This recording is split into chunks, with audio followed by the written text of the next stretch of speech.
राज्यात पुन्हा एकदा तुकाराम मुंढे यांच्या धडाकेबाज कारवाईनं चर्चेचं वादळ उठलं।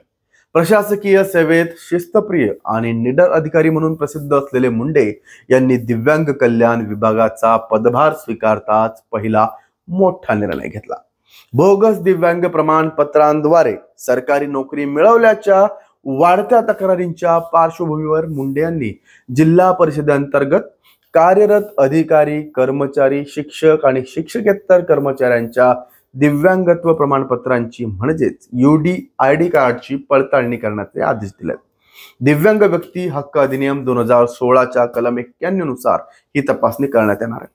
केवळ 40% अधिक लक्षणीय दिव्यांगत्व बेंचमार्क डिसॅबिलिटी आपण ज्याला म्हणतो अशा असलेल्या व्यक्तींना शासकीय लाभ दिला जाईल। तपासणीत बनावट किंवा नियमबाह्य प्रमाणपत्र आढळल्यास लाभ तात्काळ रद्द केला जाणार आहे। एवढंच नव्हे तर आतापर्यंत मिळालेले लाभही परत घेऊन कायदेशीर कार्यवाही केली जाईल। आता दिव्यांगत्वाच्या नावाखाली खोटे दाखले सादर करून सरकारी योजना आणि लाभ घेणाऱ्यांची आता झाडाझडती होणारच आहे। सोबतच शिक्षण, आरोग्य, बांधकामच्या सर्व विभागांतील कर्मचारी तसेच शाळा कॉलेजेसमधील शिक्षक, बिगर शिक्षक कर्मचारी यांच्या प्रमाणपत्रांची तपासणी होणार।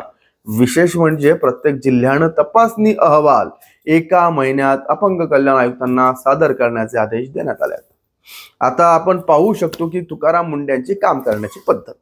मुंढेंनी 1 महिन्यात सर्व जिल्हा परिषदांना हा सर्व अहवाल देण्याचं म्हटलं।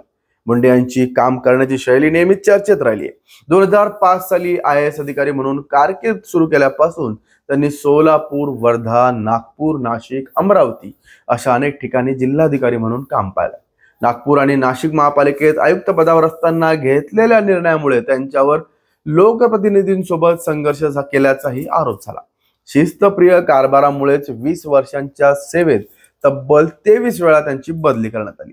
मात्र प्रत्येक बदल्यांनंतरही मुंढे यांनी त्यांच्या कार्यपद्धतीत कधीही तडजोड केली नाही।